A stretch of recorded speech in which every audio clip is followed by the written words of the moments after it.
got him in his drive already. I don't owe nothing. He got all his songs already. How you think he got so hot? Came out with all them tapes. I did that. I put them hooks together. Yeah. I made incredible music. All he did was rhyme 16s.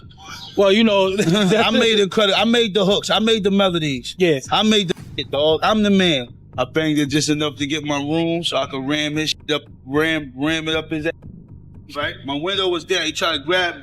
So when he came in the window, I punched him in the face. Max B and Jim Jones used to move like real family. But the second Jim tossed that bond in the trash, everything flipped.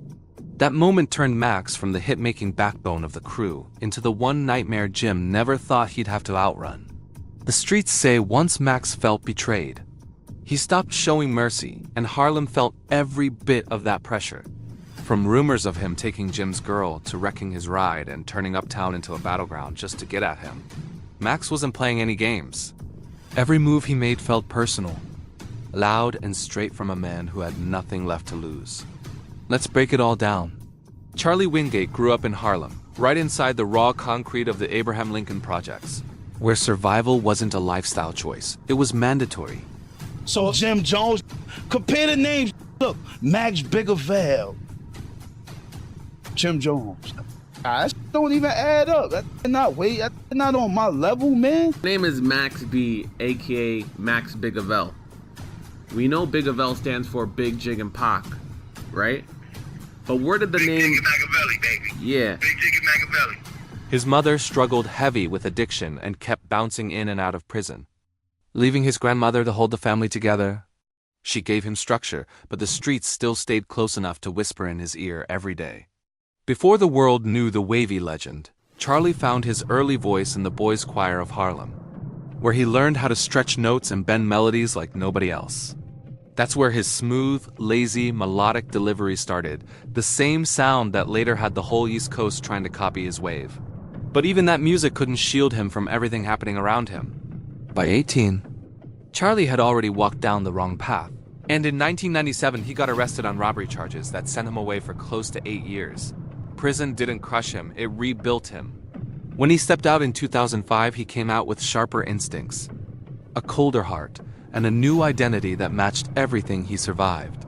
That's when the world met Max Bigelow, the name he crafted from Biggie, Machiavelli, Tupac, and Jay-Z, believing he carried pieces of every giant in his DNA. The hypnotic flow,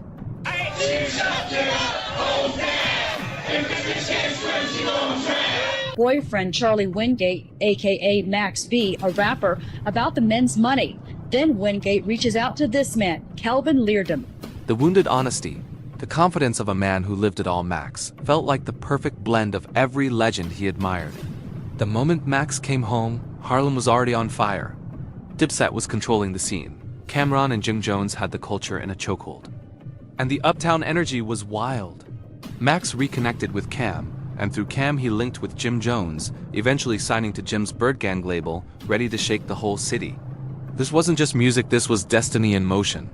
Max also connected with legendary producer Dame Grease. And the chemistry was instant. The moment Max dropped his debut mixtape, $1 Million Baby, in 2006, the streets exploded with excitement. His voice, his attitude, his rawness, nobody sounded like him, and everybody felt that wave coming. Bird Gang already had firepower with stack bundles. And with Max added in, Jim Jones had a roster that could have run the whole decade. Max became the hidden weapon, sliding on records with hooks that lifted every track to a whole different level. Songs like Baby Girl turned into neighborhood classics. And everything Max touched felt bigger than anything Jim had released before. But even with the music blowing up, the streets kept pulling Max back like a magnet. It all began the morning of September 22nd at the Fort Lee Holiday Inn.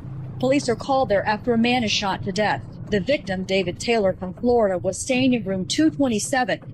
In September 2006, things took a dark turn when his ex-girlfriend Gina Conway told him about a flashy dude named Alan J. Plowden, who was rolling around with fast money and fast cars. She told Max everything, and that mix of jealousy and hunger pushed him toward a decision that would change his entire life forever. What happened next still gets debated in hip-hop circles. But the ending is the same: chaos.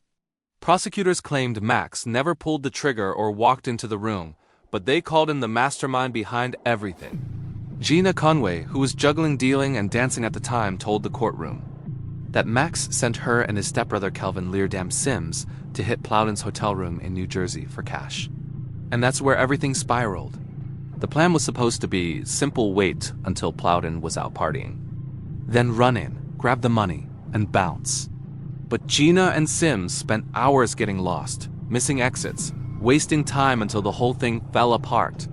By the time they finally reached the hotel, Plowden was already back, asleep next to another woman. Got him in his drive already. I don't owe nothing. He got all his songs already. How you think he got so hot? Came out with all them tapes. I did that. I put them hooks together. I made incredible music. All he did was rhyme 16s. Well, you know, I made I made the hooks. I made the melodies. Yes. I made the shit, dog. I'm the man. Then another man, David Taylor, walked in, and none of this was part of the plan. Sims panicked and shot Taylor in the face, turning a robbery into a murder that shocked everybody involved. That single moment changed every life connected to the situation. Gina Conway got caught first, and the moment she realized her freedom was on the line, she folded. She gave up everything 169 pages worth and pointed straight at Max. She claimed he promised her everything if she helped him pull it off. That statement became the fuel prosecutors needed to come after Max full force. When the feds finally grabbed Max, they slammed him with life-changing charges, including felony murder. Bail was set at an insane $2 million, and Max sat in that cold cell while the world outside moved without him.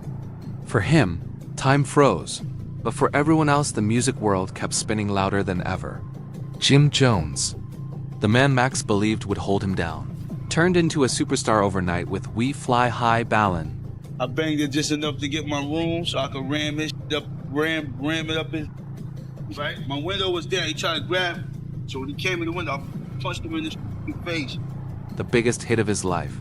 And Max claimed he wrote that song along with most of the other hits Jim was shining off. While Jim toured and collected checks, Max was stuck behind bars watching everything he built get used without him. After 10 long months, Max's bail dropped to $90,000. And that's when Jim came back into the picture, but not in a brotherly way. Instead of pulling Max out as a friend, he allegedly used this situation for leverage. Reports say Jim agreed to help only if Max signed over his publishing and agreed to drop 6 albums under him. Locked up, desperate, and cornered, Max signed away his future. That paperwork gave Jim total control of the wavy sound while Max walked out with freedom that felt more like a trap. When Max stepped out of jail in July 2007, he wasn't the same man. He was colder, sharper, and filled with resentment. He came out broke, betrayed, and legally tied to someone he now saw as the one benefiting from his downfall. Jim Jones went up while Max B watched from the shadows, feeling like he built the whole wave but got cut out of the reward. And once Max realized that the man he used to call a brother had him locked into a deal that stripped his future away, the streets say something inside him snapped, and that's where the real war truly began. As mixtapes and street DVDs kept chanting his name like some hood folklore, the wavy movement turned into something unstoppable. And Max could feel it in his bones. If Jim Jones wasn't going to give him his shine, then Max B was done staying quiet. He was ready to light the whole situation on fire and let everybody see what betrayal really looked like. Right around that time, Max B gets found guilty on 9 of 11 counts, including felony murder. And he gets sentenced to, was it 75 years? Yeah, 75. And he had every reason to feel played. Max wasn't just being pushed to the side, he was being drained financially by the very man he once called family. Jim Jones owned every inch of Max's publishing, meaning every hook Max crafted, every melodic ad-lib, every catchy line that shifted the sound of Harlem Jim was getting paid off it like it was his own work. But it wasn't only about business anymore. The friendship had rotted out, the trust was gone. And Max B was left with a heart that got colder every time he thought about how he got done. He walked away from Bird Gang with one mission: to expose everything and drag Jim into the light if that's what it took to get his respect back. It didn't take long before Max linked with the perfect ally, French Montana. Back then, French wasn't a superstar, he was a gritty street storyteller, running the Cocaine City DVD series that showed raw Bronx life with no filters. And French already had his own tension with Jim Jones after rumors spread that Jim tried to stain his name after a shooting incident. So when Max and French connected, it wasn't just music, it was a full-blown brotherhood built on shared wounds and mutual enemies. They created a movement called Coke Wave, and it turned into one of the wildest, most iconic underground waves the streets had ever seen. The scene when the trigger got pulled. They said he set the play up, motivated Gina and Kelvin to handle the dirty work, and planned to chill on the sidelines while collecting the payoff like a boss. Everything came down to one person, Gina Conway. She cut a deal with the government, watching her murder charges magically shrink into armed robbery and manslaughter in exchange for her cooperation. The recommended 18-year sentence she got was light compared to what she was facing, and the defense argued hard that she twisted the entire story to save her own skin. Ironically, Gina even testified at one point that Max didn't know about any robbery at all, saying she used Max B's name just to convince Kelvin to ride along with the plan. The defense claimed she only pointed fingers at Max later out of heartbreak and self-preservation, trying to make him look like some puppet master so her deal stayed safe.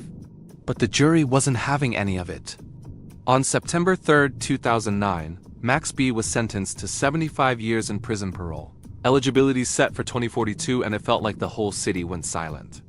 One day he was a hood icon, buzzing heavy, and the next he was reduced to an inmate number, locked away while the wavy era mourned his fall. Meanwhile, Jim Jones acted like he'd just hit the jackpot. From a business angle, he thought he'd finally checkmated Max. The man was behind bars. His voice was silenced, and Jim still controlled every drop of Max's publishing. Every hook Max ever birthed, every melody he laid down, every cent that came from streams, Jim pocketed it all like it belonged to him. Jim even mocked Max publicly whenever he got the chance. He threw goofy nicknames at him, dismissed him as irrelevant, kept spinning the same narrative that Max was washed before he even got started. He tried to make it sound like Max was old stock he'd tossed in a storage unit years ago with no reason to ever take back out again. But Jim miscalculated badly, because even locked away, Max B's wave didn't die. The streets still loved him too much. His name echoed through mixtapes, DVDs, blogs, and radio like a ghost refusing to fade. Max stayed connected with French Montana, DJs, and even indie labels, keeping his presence alive through letters, recorded calls, and unreleased music. Then in May 2010, everything flipped. The power dynamic shifted in a way nobody saw coming. A judge ruled that Jim Jones no longer had any control over Max B's career or publishing. The court said Max had already fulfilled both contracts he signed with Jim in 2005 and 2007, meaning the paper chains were officially broken. Max was still in a cell, but those contracts were dead gone, and his music was finally his again. That victory allowed him to release his long-awaited album Vigilante Season in 2011, and the reaction proved exactly how strong his influence was. His wavy sound, the melodic gangster bounce he created, became the cheat code for a whole generation of rappers. Turn on the radio, and you'd hear pieces of Max in someone's cadence, their harmonies, their slang, their swag, their attitude. The wave culture ran so deep that artists everywhere borrowed from it without even realizing it. Max's style became the blueprint for a new era. Then came the unbelievable twist in 2016, a legal bombshell that cracked the case wide open. Max's new attorneys argued his original lawyer wasn't just unprepared, he was conflicted, allegedly more focused on chasing a big payout if Max became a superstar than building the best defense. They filed a post-conviction relief motion, and shockingly, it worked. The judge threw out Max's original 75-year sentence. Max later accepted a plea deal for aggravated manslaughter, which chopped 55 years off his sentence. That reduced it to 20 years, then to 12. And since Max had already served several years, a release date finally appeared on the horizon. Max wasn't going to die in prison after all. His official release date was set for November 9, 2025, and suddenly the wavy legend had a countdown instead of a life sentence. By then, Max wasn't just a rapper, he was a myth, a name whispered with respect across every level of hip-hop. His influence hit everywhere, from underground freestylers to Kanye West's superstar albums. Kanye even tried naming his 2016 album Waves, until the wave community reminded him who built the foundation, forcing him to publicly acknowledge Max and even feature his voice on a track. Drake, Wiz Khalifa, and others openly admitted Max shaped their sound. And even Jim Jones, in a rare honest moment, once said Max could have become bigger than Drake if he hadn't gone to prison. Now, as 2025 approaches, the question hanging in the air is heavy. Are Max and Jim still enemies, or is the war finally dead? Max has spoken from prison with a calmer tone. He says he's a new man now, a husband, a father of 4, and the old rage has been replaced with clarity and growth. He even hinted that he might be ready to bury the old smoke. Jim Jones, though, he's not matching that energy.